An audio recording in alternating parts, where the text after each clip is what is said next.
The car was Damien's, a 2009 Octavia with a cracked rear bumper and a rosary on the mirror that wasn't his. It had belonged to the previous owner, an old woman in Bidham, and Damien had left it there because he liked the color of the beads against the windscreen at night. The package was on the back seat.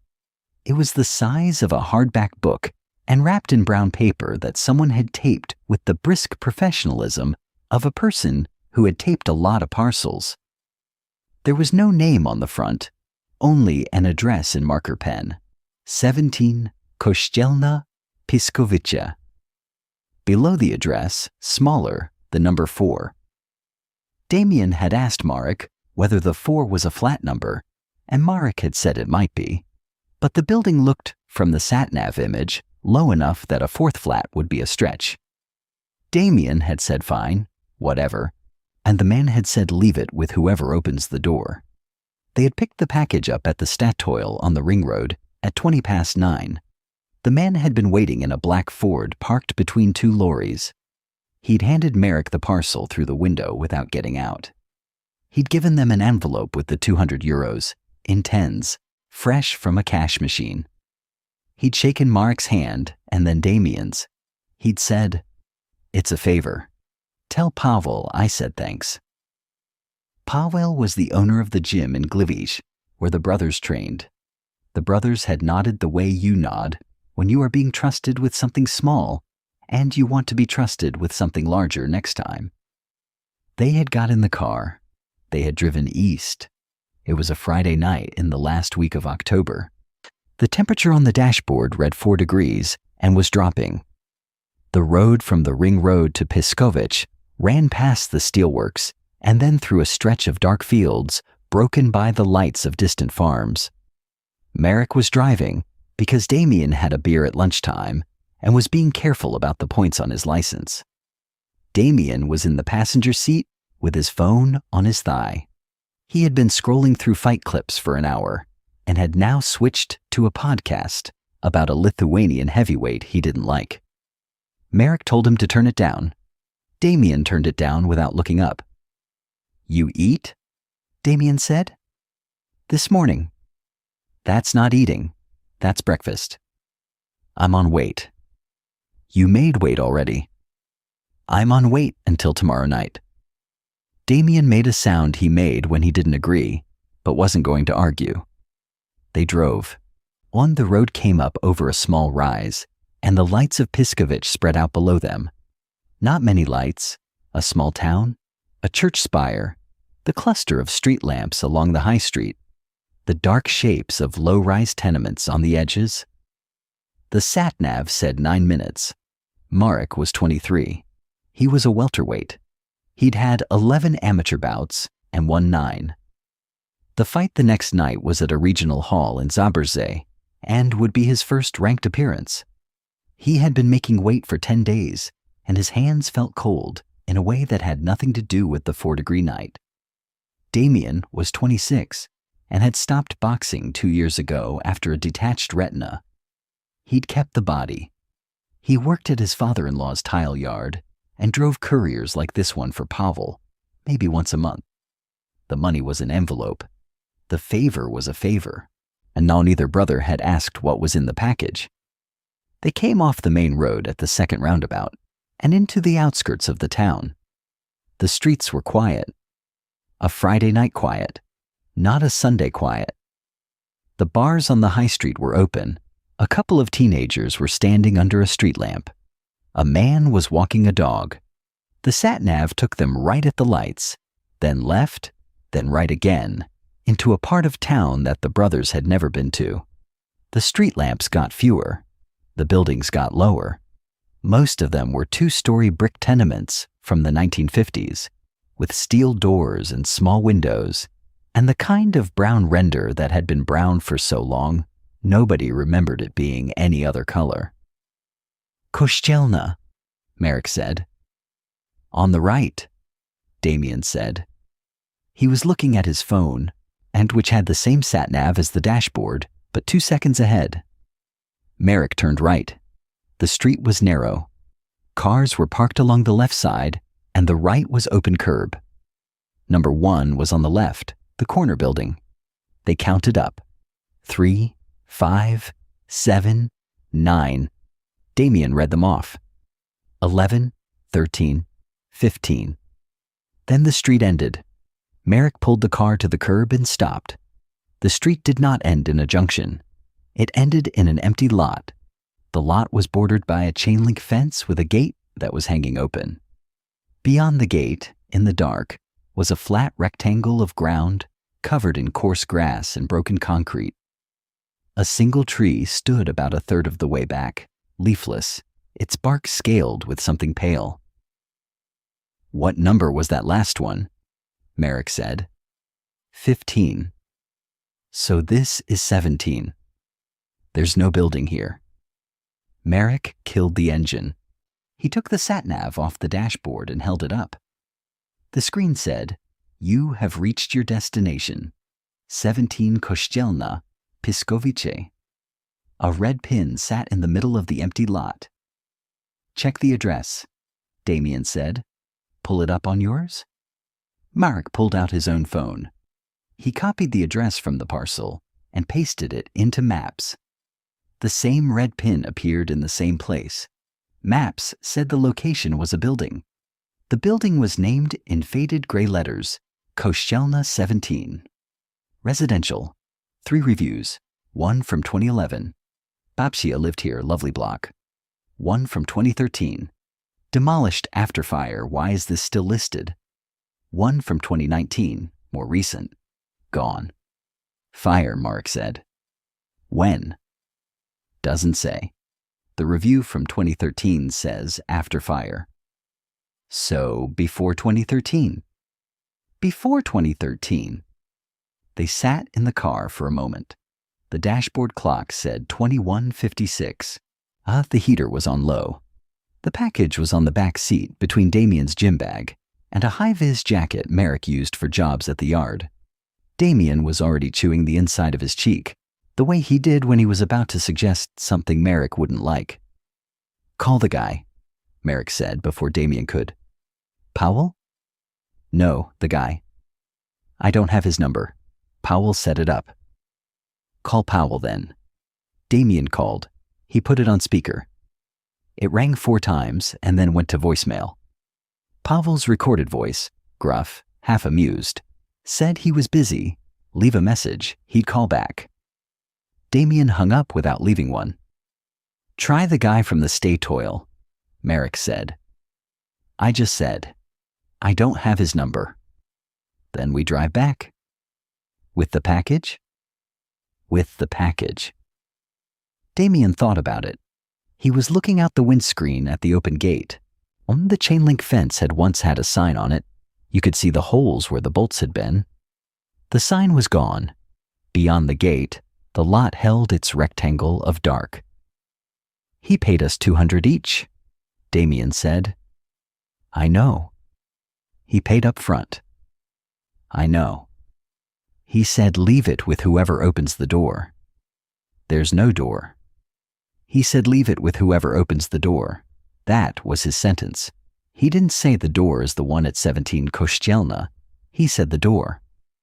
Damien. "I'm just saying what he said." Merrick looked at his brother. Damien had the steady, slightly stupid expression he got when he was working out how to do a thing he had already decided to do. Merrick knew the expression because he had grown up watching it. "There's no one here," Merrick said. "There might be someone in the lot. Maybe he meant someone meets you in the lot. Maybe it's that kind of drop." "What kind of drop?" "The kind where the address is the place you meet someone, not the place you go in." Merrick took a breath. Damien was probably right. Damien was right enough times that you couldn't dismiss him.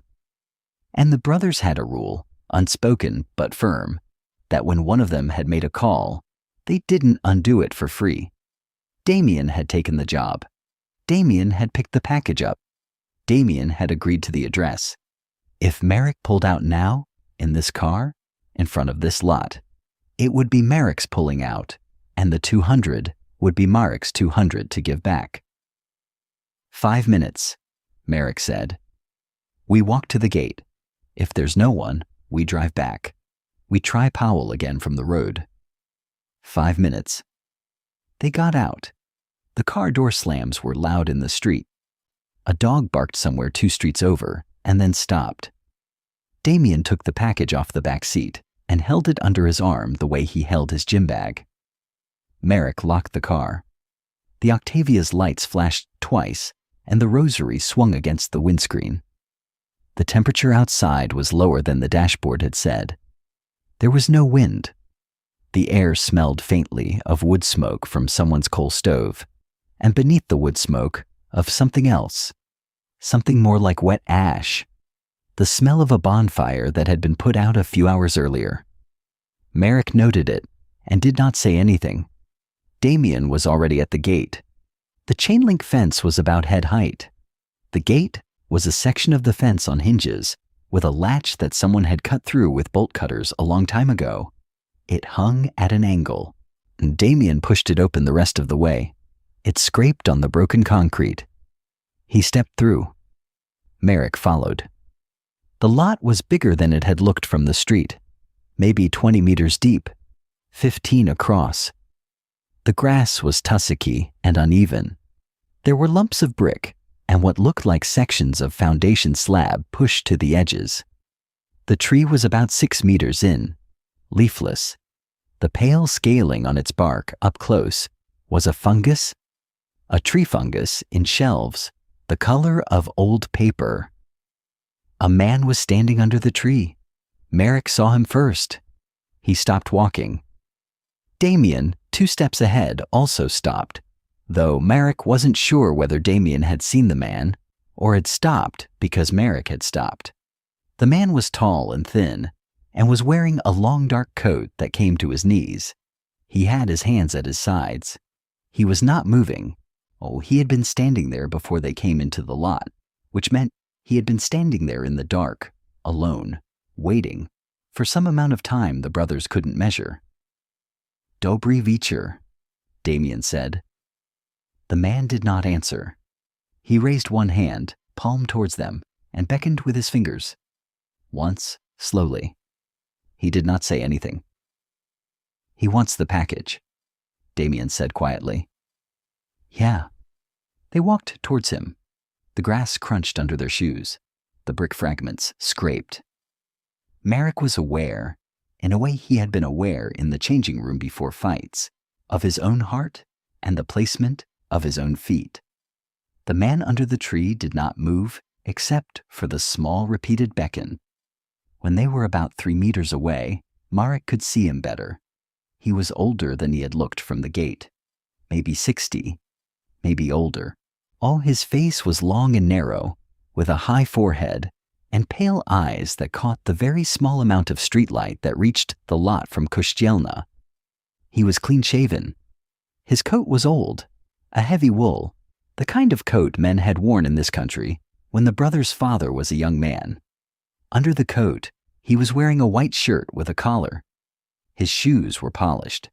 He was standing in the middle of a vacant lot, in October, in the dark, in polished shoes. "You're for Pavel?" Damien said. The man did not answer. He held out his hand for the package. Damien looked at Marek. Marek did not nod and did not shake his head. Damien held out the package. The man took it. His hand was bare. Marek noticed, in the way you notice a small wrong note in a song you know well, that the man's hand did not look cold. It should have looked cold.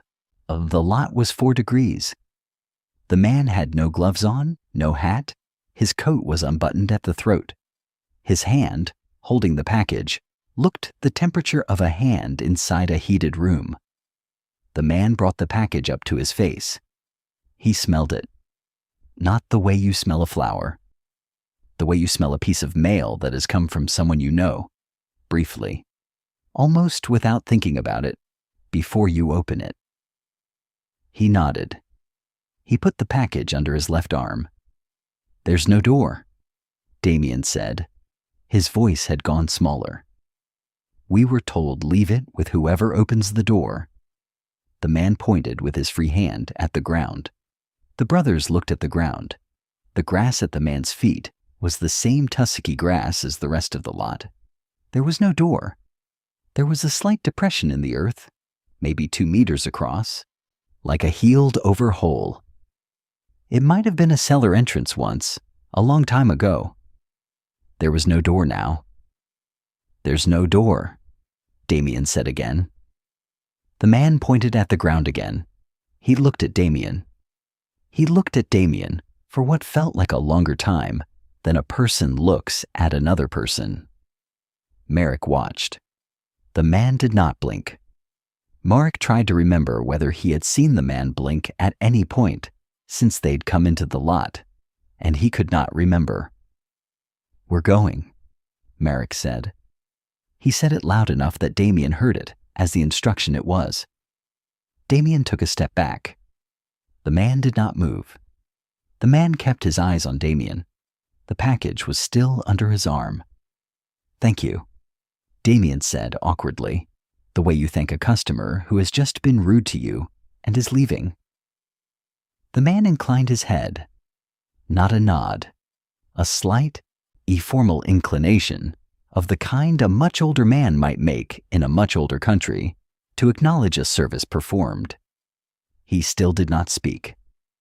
The brothers walked backwards 3 steps and then turned and walked normally to the gate. Marek did not run. Damien did not run. They went through the gate. Marek heard the gate scrape on the concrete behind them. He did not turn around. They got in the car. Damien locked the doors. Marek started the engine.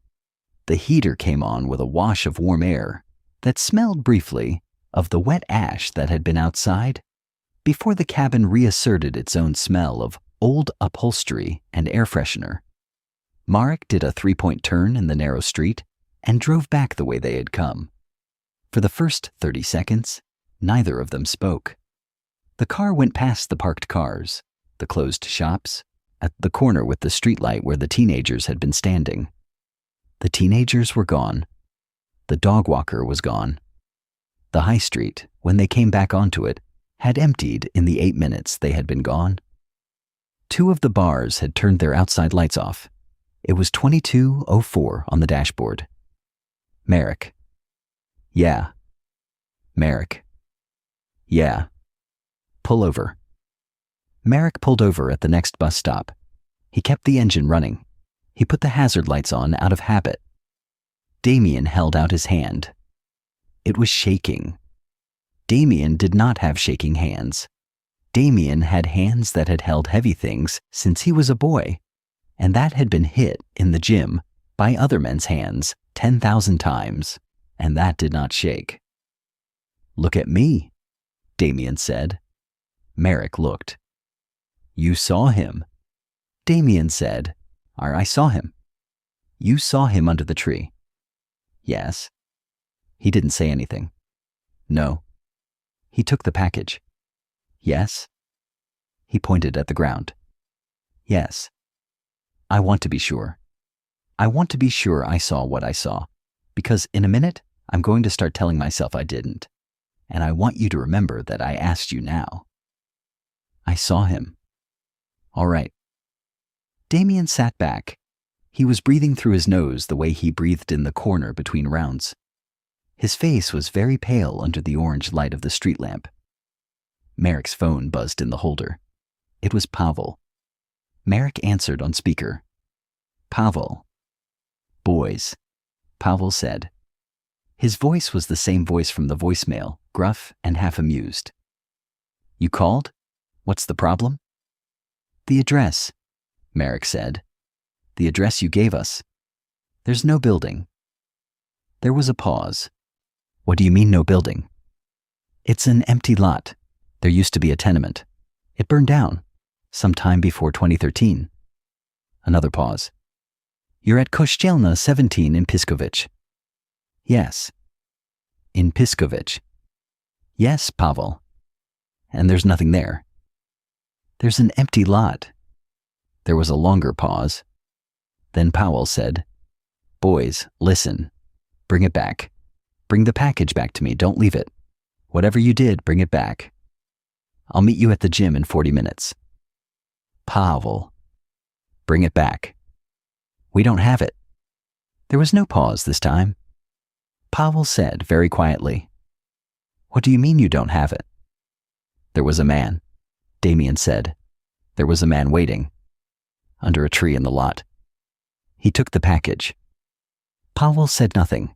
They could hear him breathing. They could hear, behind his breathing, the noise of a bar. Music. Voices. A glass being put down on a counter. Pavel, Merrick said. You gave it to him. Yeah? You gave it to a man in the lot.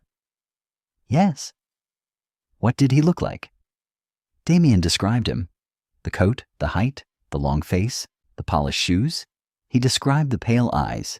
He described the not blinking. He described the way the man had pointed at the ground. When Damien had finished, Pavel was quiet for what felt like a long time. The bar noise went on behind him. Then he said very calmly, Boys, I want you to listen to me. Where are you now? On the high street in Piskovich. We pulled over. Get out of the town. Drive. Don't stop in Piskovich. Drive towards the motorway. Don't take the lane road. Take the main road. When you're on the motorway, call me back. Pavel. What was in the package? Drive. Pavel. I will tell you when you call me back. Drive now. Do not stop in Piskovich. Do not get out of the car in Piskovich. Do not buy anything in Piskovich. Drive. He hung up. Marek and Damien looked at each other for 1 second. Then Marek put the car in gear and pulled out of the bus stop without indicating. The street was empty. He took the second left, the third right, and was back on the main road heading west out of the town inside 90 seconds. The street lamps of the high street fell behind. The fields of dark farmland opened up on either side. The temperature on the dashboard had dropped to 2 degrees. Merrick. Yeah. What was in the package? I don't know. You think he knew? Pavel? Yes. I think Pavel knew there was a chance of something. Did the man you saw? Did he look? Damien could not finish the question. Marek did not make him. They drove. Marek kept the speedometer at the speed limit. He did not want to be pulled over. He had a fight the next night. He had a clean license. He had the rest of his life to think about. The fight, the license, the rest of his life had all for the past 10 minutes felt slightly smaller than they had felt at 9:20 that evening. The way a room feels smaller after you have measured it and found out it is a different size from the one you grew up in. Damien put his hand on the dashboard. He left it there. The hand was still shaking, but less. He looked at it as if it belonged to someone else. He didn't blink, Damien said. No. He didn't blink the whole time. I know. He smelled the package. I saw. What does that mean? I don't know. He looked at me longer than he looked at you. Yes. Why was that, Merrick? I don't know. He looked at me, and then he pointed at the ground, and then he looked at me again. He didn't point at the ground at you. No. Why was that, Merrick? I don't know. Damien was quiet for a kilometer. Then he said, I think he wanted me to go through. I think the ground was where he wanted me to go. You don't know that. You saw him look at me. He looked at both of us. He looked at me, Merrick. He looked at you because you were the one with the package. He looked at the man holding the package. That's all. Damien did not answer. He put his head back against the headrest. He closed his eyes. The Octavia hummed. The rosary swung against the windscreen. The fields went past in the dark. They reached the motorway slip road at 22:28. Marek pulled onto the hard shoulder 100 meters past the on-ramp, where there was room to stop, and put the hazards on again. He called Pavel back. Speaker. Pavel picked up on the first ring. You on the motorway. On the slip. Move further on, drive 5 minutes, then call. Powell, 5 minutes. Marek drove. The motorway was nearly empty. A single lorry went past them in the inside lane, and the Octavia rocked in its slipstream. He drove the 5 minutes. He pulled into the next service area, which was a small one with a petrol station and a closed restaurant. He parked at the far end of the lot under a lamppost. The two of them sat in the warm car under the cold orange light, and Marek called Pavel. "All right," Pavel said. "Boys, tell me again, exactly, what did the man look like?" Damien told him again. He used the same words. Marek listened. Damien did not change anything. When Damien had finished, Pavel said, "Damien, listen to me. The man who hired you tonight, the man at the Statoil, what did he look like?" Damien described him. 40, dark hair, broken nose, leather jacket. A man like 100 other men they knew. "That was Robert," Pavel said. "Robert is fine. Robert is who I sent. The package was Robert's. I don't know what's in it. He didn't tell me. He asked me for 2 boys who could drive and keep quiet, and I gave him you." Pavel. "The address," Pavel said, or Robert told me the address. I wrote it down. I did not check it. I do not check addresses. The address was Kościelna 17 in Piskovich. He said it was a friend of his. He said the friend would be there. He said it was a favor. "Pavel," Marek said, "what was at Kościelna 17? "My uncle," Pavel said. The line was quiet. "My uncle Stefan lived at Kościelna 17, Pavel said. "He died in the fire, 11 years ago. I went to the funeral. I went to the lot last spring with my mother. There is nothing at Kościelna 17. There's been nothing at Kościelna 17 for 11 years.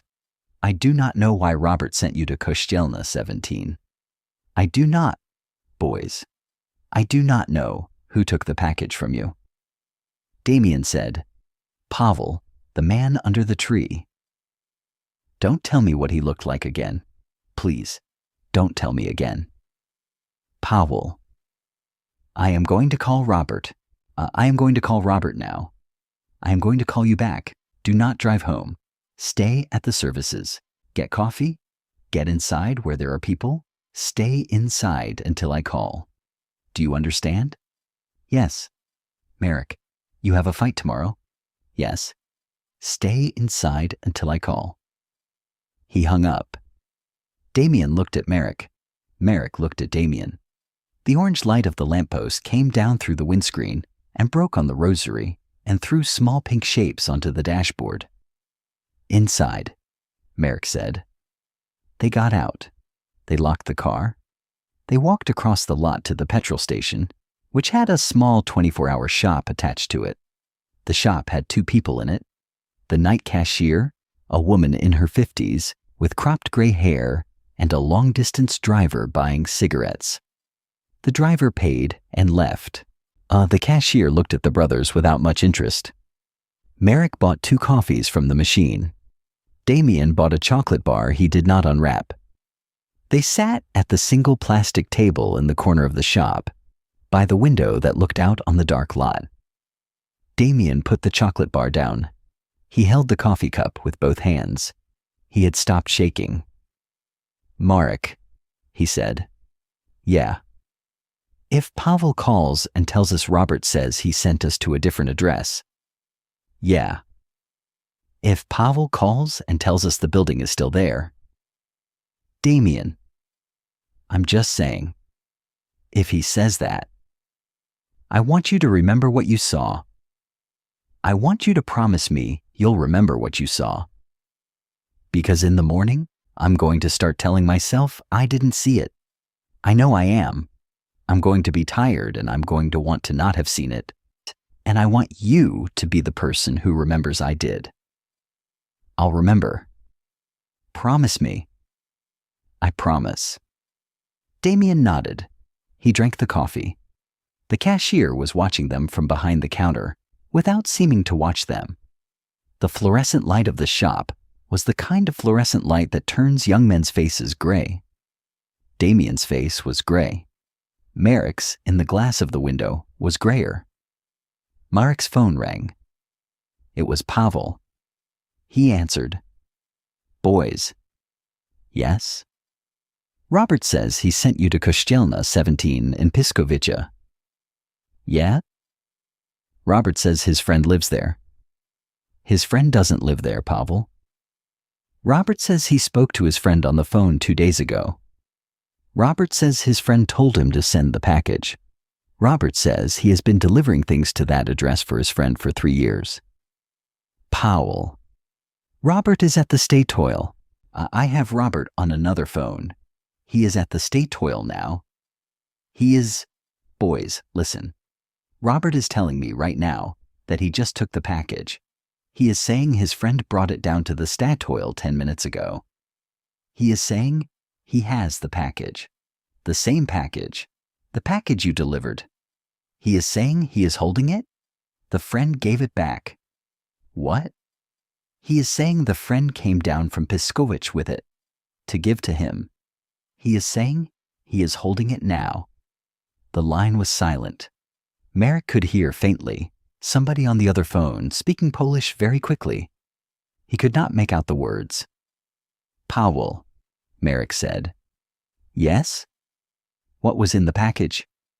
Robert says he doesn't know. Powell. Robert says it's a favor for his friend. Robert says he doesn't ask.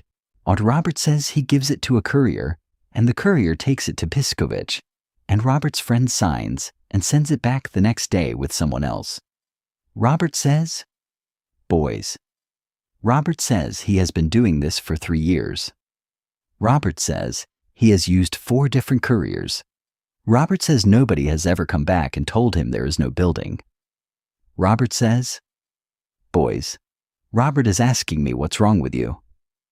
What's wrong with us? He says you did the job. He has the package. His friend is fine. Damien's hand on the table was very still. He was looking at Marek. He was not looking at the phone. Pavel, Marek said. We left it with a man under a tree.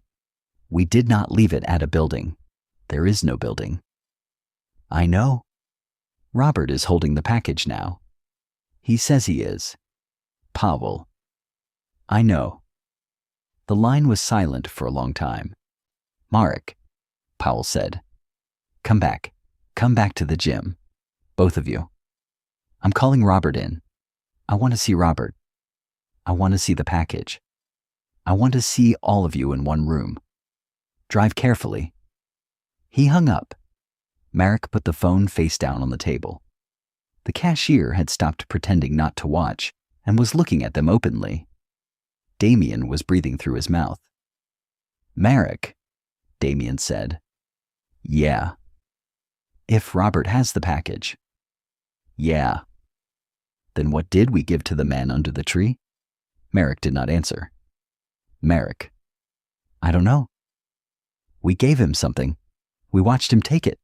He held it. He smelled it. He put it under his arm. We watched. I know.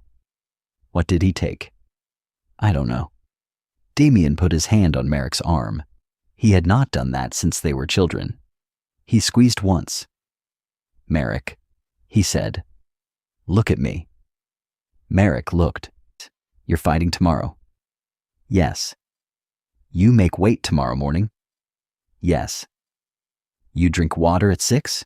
You eat at 7? You weigh in at 12? You fight at 8 in the evening? Yes. You do all of those things. You do them. You don't think about tonight. Tonight is a thing that happened to me and you. Not to you. To me and you. I'll carry the me and you part. You carry the you part to Zabrze tomorrow night, and you fight and you win and you come home. Yes? Yes. Promise me. I promise. All right? They drove back to the gym. Pavel was waiting in the car park, with the doors of the gym open behind him and the lights on inside. Robert was already there, in the corridor by the office. Robert was holding a small flat package wrapped in brown paper that someone had taped with brisk professionalism.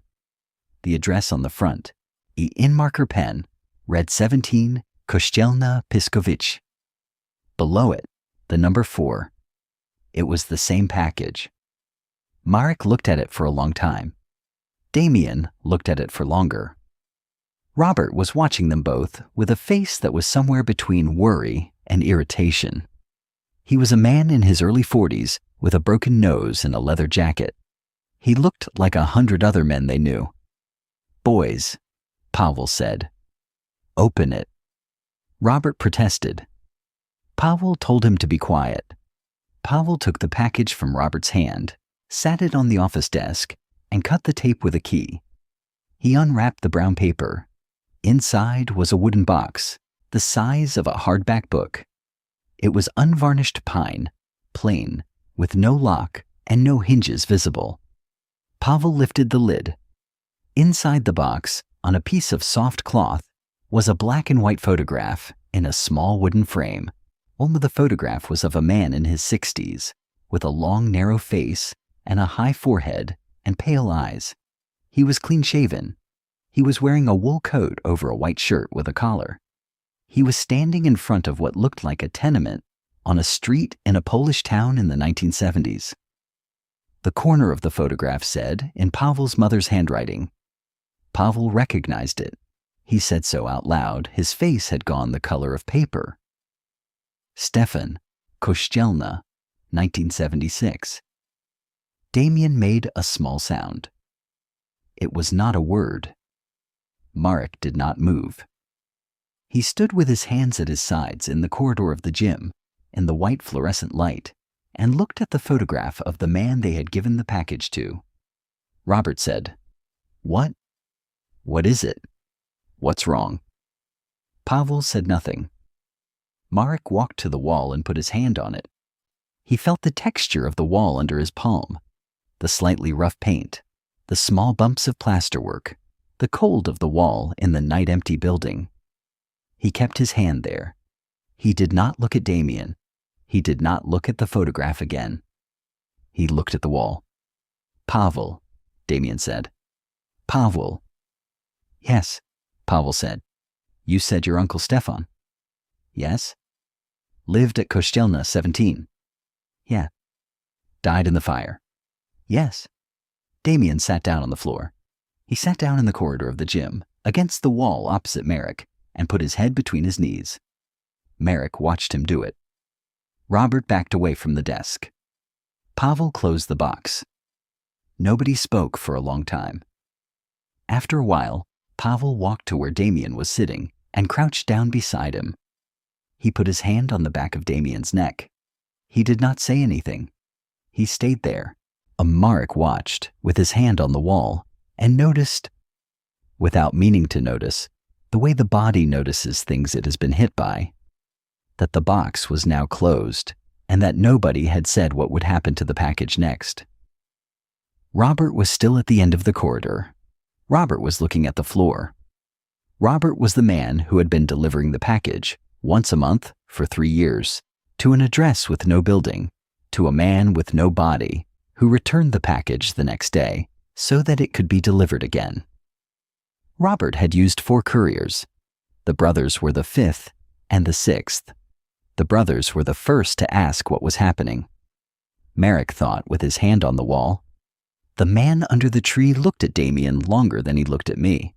He thought it once, very clearly, and then he stopped thinking it, no, because he was a fighter, and he had been trained to put things out of his head, and because his brother was sitting on the floor of the gym corridor with his head between his knees, and the night had 3 hours left in it, and the fight was the next day. He took his hand off the wall. He went to his brother. He sat down next to him on the floor, against the wall, his shoulder touching his brother's shoulder, the way they had sat as boys when the apartment had been too small, and their mother had been shouting, and they had needed somewhere to sit and not be seen. He did not put his arm around Damien. Damien did not want an arm around him. Damien wanted his brother's shoulder against his shoulder. Marek gave him that. Pavel stood up. He walked back to the office. He picked up the box. He took it through the door and closed the door behind him. They heard the safe in Pavel's office open and then close. They heard Pavel lock the safe. They heard Pavel come back out and stand in the corridor. "Go home, boys," Pavel said. "Go home. Sleep. Marek, fight tomorrow. Win. Damien, drive him to Zabrze in the morning. Don't talk about this. Not to anyone. Not to your mother. Not to your wife. Not to each other if you can help it. We will talk about it after the fight. We will decide then what to do. Yes?" "Yeah?" Marek said. "Yes," Damien said into his knees. "Robert, out. Now." Robert went. They heard his car start in the lot. They heard him drive away. Pavel stood in the corridor and waited until they got up. He waited until Damien had wiped his face on the inside of his collar and stood up and helped Marek up. He waited until they had walked the length of the corridor to the door. He held the door open. He looked at them both as they passed. "Marek," Pavel said. "Yes." "You fight tomorrow." "Yes." "You fight well." "Yes." "Damien." Damien stopped in the doorway. "Yes," Damien said. Pavel looked at him for a long time. The same long time the man under the tree had looked at him. Marek noticed it. Marek did not say anything. "Damien," Pavel said, "stay with your brother tonight. Don't sleep alone." Damien nodded. They walked to the car. They got in. Marek drove. The rosary swung against the windscreen. The motorway opened in front of them, empty. The last cars of the night going home. Damien fell asleep with his head against the window inside 10 minutes. Marek drove with both hands on the wheel and his eyes on the road and the heater on too low, because he did not want to be warm enough to relax. He drove the hour back to Glues on the unlit middle lane of the motorway, with his sleeping brother breathing beside him and the wooden box, locked in a safe in a gym a kilometer behind them, and the lot on Kościelna with a man standing under a tree. Somewhere east, doing whatever a man does in a lot at night when he has been given a thing he was waiting for. Marek won the fight the next night, on points, in a close decision the referee held in the air for a long second before he raised Marek's hand. Damien was in his corner. Damien shouted the right things at the right times. Damien was a good corner man. Damien had been one of the best amateur lightweights in the region before his retina had given out, and he understood from the inside the rhythm of a fight. He held the bucket. He held the towel. He held the bottle. He did the things a brother does when his brother is in a ring. But when Marek looked at him between the second and the third rounds, when Damien leaned through the ropes with the water bottle and said, "Circle, jab, don't sit," Marek saw for 1 second that his brother was not blinking. He was looking. He was speaking. He was holding the water. He was not blinking. Marek took a drink, and the next bell went, and he turned away to fight. And when he looked at his brother again at the end of the round, Damien was blinking like everyone else, and Marek told himself, in his head, in the small space between thoughts that a fighter has during a fight, that he had imagined it. He held on to that he had imagined it, for the next 2.5 rounds. He held on to it through the decision. He held on to it on the long walk back to the changing room. He held on to it through Pavel's hand on his shoulder and through his mother on the phone, crying. He held on to it through Damien driving him home. It was at the lights at the junction by the petrol station on Bytomska, 3 streets from their mother's flat, at almost 1 in the morning, that Damien, looking straight ahead at the red light, his hands at 10 and 2 on the wheel, his face lit orange by the street lamp, the way it had been lit orange by the street lamp at the services in Biskovice, said quietly, "Marek." He didn't take the package. Marek did not answer. "He didn't take the package, Marek.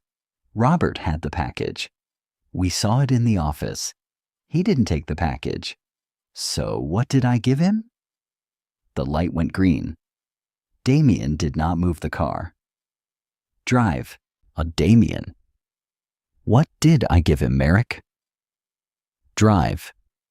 A car behind them sounded its horn. Damien put the car into gear. He pulled away. He drove the 3 streets to their mother's flat. He parked.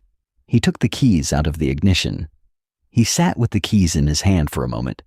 Then he turned to Marek and said, "I want you to look at me." Marek looked. "Am I blinking?" Damien said. Marek looked at his brother's face. The street lamp came down through the windscreen. The rosary swung. Damien's eyes were on his.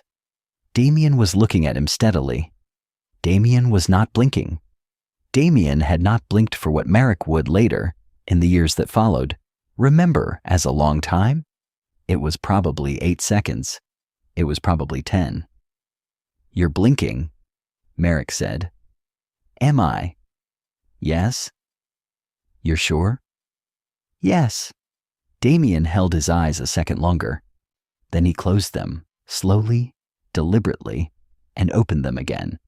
The blink was the blink of a man performing a blink. "Good," Damien said. "Good. All right." He got out of the car. Marek got out of the car. They went up the stairs to the flat. Their mother was waiting at the door with a tray of food and an unopened bottle of something. She hugged Marek for a long time. She hugged Damien for a long time. She had been told nothing. She did not need to be told anything. She had had 2 sons in a car on a motorway at 1 in the morning after a fight in Zabrze, and she was holding them both. And she would hold them both for as long as they needed to be held, and ask nothing. Damien did not sleep that night. Marek knew because Marek did not sleep either, and the floorboards in the corridor between their rooms creaked, and the kitchen tap ran twice, and the small click of the kettle came on 3 times. Marek lay on his back in the spare bed in his mother's flat, with his hands behind his head, and stared at the ceiling. He did not think about the man under the tree. He did not think about the photograph in the wooden box. He thought about his brother in the corridor of the gym with his head between his knees, and about the way Pavel had looked at his brother in the doorway, and about Pavel's voice saying, "Don't sleep alone." And he understood, in the slow way, understanding comes when a person does not want to understand, that Pavel had not been telling Damien to sleep with a brother nearby for comfort. Pavel had been telling Damien not to be the only person who could vouch for himself in the morning, so Pavel had been telling Damien to leave evidence of himself with a witness. That was the moment, lying on his back at 3:30 in the morning, that Marek admitted to himself that the man under the tree had looked at his brother longer for a reason. Damien did not know it yet. Or Damien knew it and was carrying it for both of them, which was what Damien had always done. Marek got out of bed. He went into the corridor. The light was on under Damien's door. He pushed the door open without knocking. Damien was sitting on the edge of his old single bed with his elbows on his knees, looking at the wall opposite. He looked up when Marek came in. He did not look surprised. "I know," Damien said. Marek did not ask what he knew. He sat down next to his brother on the bed. Their shoulders touched. They sat that way until the first gray light came in through the blinds. That is how the story ends, except that it does not end. Pavel called them at 9 in the morning. Pavel had been awake all night too. Pavel had opened the safe. The box was in the safe. The photograph in the box was a photograph of Damien. It was Damien's face in a wool coat in front of a Polish tenement in 1976. It was the same long, narrow face, the high forehead, the pale eyes. It was Damien. It had Pavel's mother's handwriting in the corner. The handwriting still said, Stefan, Kościelna, 1976. The face under the handwriting was the face of Pavel's 26-year-old courier, who had been born in the year 1999. Pavel said on the phone very evenly, "Boys, come to the gym, both of you. Now." They went. That is where this account stops, because that is where the brothers' agency stops. What Pavel did with the box, what Damien did with the next 11 years of his life, what Robert did, what the 4 previous couriers had done, those are different stories, and they belong to the people they happen to. The story of the lot in Piskovich ends in the corridor of a gym in Gliwice on the Saturday after Marek's first ranked win, with 2 brothers sitting on the floor against opposite walls, and Pavel between them holding a wooden box he could no longer keep, and a photograph in his hand of a man who was standing in front of him in 1976 and was also somehow standing in front of him at the age he had been when the photograph was taken, in a wool coat he did not own, in a town he had never lived in, breathing in a corridor he had walked into 10 minutes earlier, with the keys to his brother's car still warm in his hand. Pavel looked at the photograph. He looked at Damien. He looked at the photograph. "Damien," Pavel said. "Yes." "You're going to need to come and live here for a while." "Yes." "I'll talk to your mother." "Yes." "Marek, go home." Marek did not move. "Marek, go home." "He's my brother." "I know." "He's my brother, Pavel." "I know." Damien put his hand on Marek's chest, the way he had put his hand there in corners during sparring, when Marek had been pushing too hard and Damien had wanted him to step back. He pushed gently. Marek stepped back. "Go home, Marek," Damien said. "I'll see you next week, like Pavel says." "Yes?" "Yes." Marek went home. He drove the Octavia.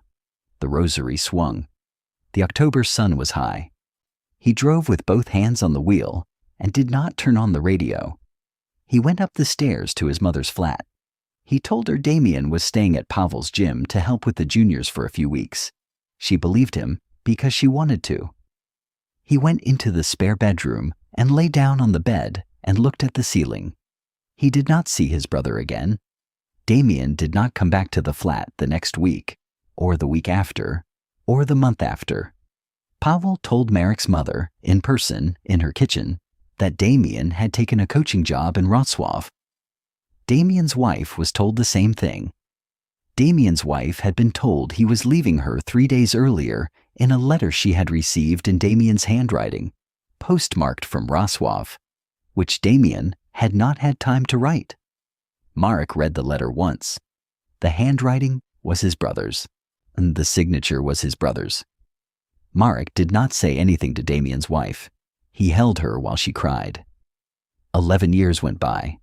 Marek won fights and lost fights, and stopped fighting at 29 and took over the running of Pavel's gym when Pavel retired. He married. He had a daughter. He did not drive east on the road to Piskovich. He did not drive the Octavia again. He sold it the spring after the fight to a man in Tichy who wanted a cheap second car. He kept the rosary. He hung it from the rearview mirror of the Skoda he bought next, and the Volkswagen after that.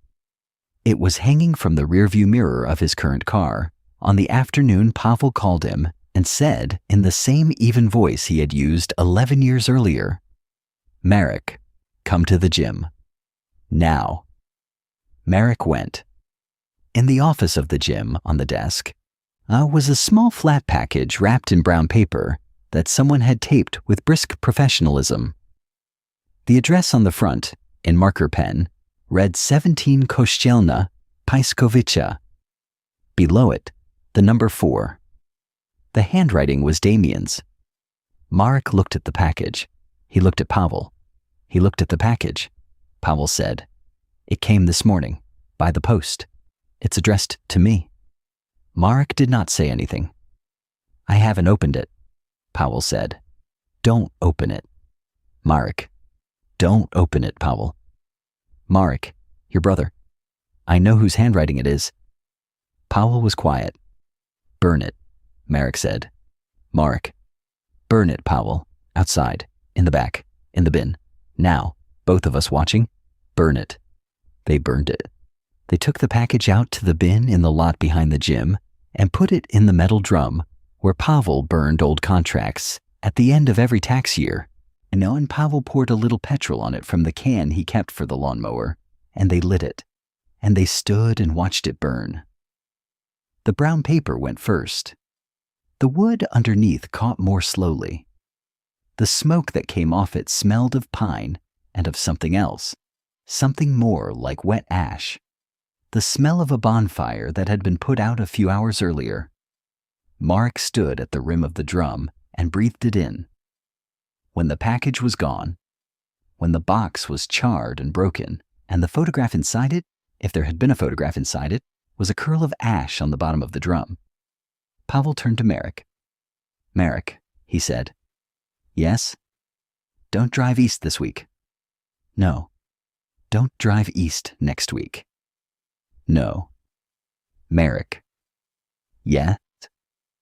"Don't drive east for a while." Marek nodded. They went back inside the gym. Pavel made coffee.